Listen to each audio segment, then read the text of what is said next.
Welcome. Today, we're going to dive into a really powerful passage from the Qur'an's Surah Fāṭir. It's one of those passages that asks us to take a deep look inside ourselves, to really understand the path our soul is on. So let's begin, as we always should. أعوذ بالله من الشيطان الرجيم. I seek refuge in Allah from the accursed Satan. Bismillahir Rahmanir Rahim, in the name of Allah, the most gracious, the most merciful. Okay, so let's start with a really big question, one that kind of sets the stage for everything we're about to discuss. What happens when divine revelation actually enters a community? I mean, how do people respond to this sacred trust? Well, Surah Fāṭir gives us a timeless and incredibly profound answer. Our journey starts right here. The book, the Qur'an, is presented not just as some text, but as al-haq, the ultimate, unshakable truth. And think about who it's coming from. It's from a source who is khabir and basir, fully aware of our deepest, most hidden thoughts, and completely all-seeing of everything we do on the outside. He knows us, inside and out. And here's the thing, this truth isn't just sent down, it's given to us as an inheritance. Can you imagine?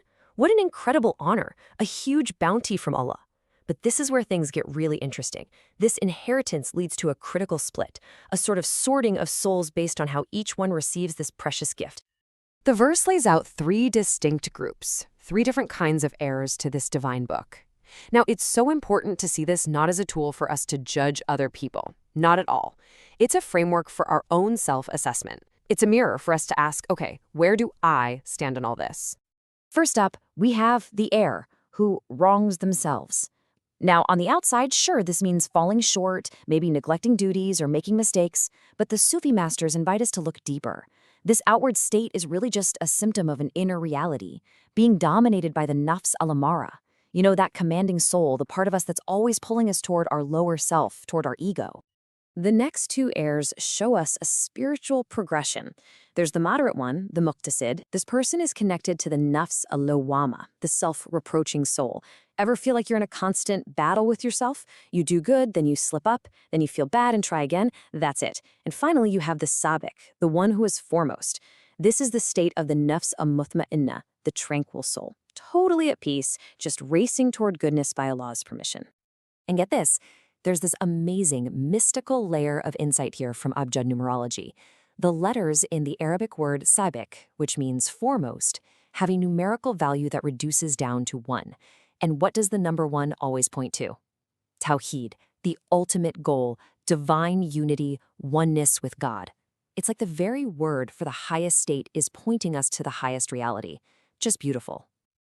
This all leads to the next logical question, right? We've seen the choices, we've seen the states of the soul, but what are the ultimate consequences? I mean, where do these different paths actually end? The first destiny is described by the words of the people living there. They enter these gardens, and the very first thing they say is one of pure gratitude. Praise belongs to Allah, who has removed all sorrow from us. So you see, paradise is a state defined by the complete absence of grief and the overwhelming presence of thankfulness. The description of this home is so vivid. Adornments of gold, pearls, silk, and the Sufi masters see such beautiful symbolism here. Gold isn't just gold, it represents purified knowledge. Pearls are the deepening of love. Silk is the softness that comes with complete surrender to the divine. It all paints this picture of an inner reality, that sorrow is finally gone because the veil between the lover and the beloved has been lifted. And then, in the starkest contrast imaginable, we hear this desperate cry from the second destiny, the people of the fire, screaming for a second chance, pleading, send us back, we'll do good deeds this time, not what we used to do. It's a cry of just profound, painful regret. But that plea is met with a devastating question. Did we not give you a life long enough? And did the warner not come to you? And the inner meaning here is just piercing. The fire isn't just some external punishment. It's the internal burning regret of a soul that squandered its most precious gift, time. Every single breath was an opportunity to turn back, and every single one was missed. And so the Qur'an turns this entire narrative right back around to us. To you and me. Right here, right now. It forces us to ask, which of these three heirs do I resemble today? Am I wronging my soul? Am I stuck on that moderate path? Or am I racing toward goodness? Ultimately, the book we inherited serves as a mirror. It reflects our true state, whether we choose to look into it or turn away.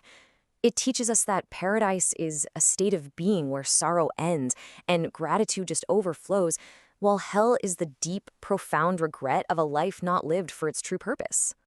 Let's close with this beautiful personal prayer, this munajat, inspired by these verses. O revealer of the book, make me worthy of the inheritance I hold. Remove the sorrow I have woven with my own hands, and settle me in a home where regret cannot follow. Amin.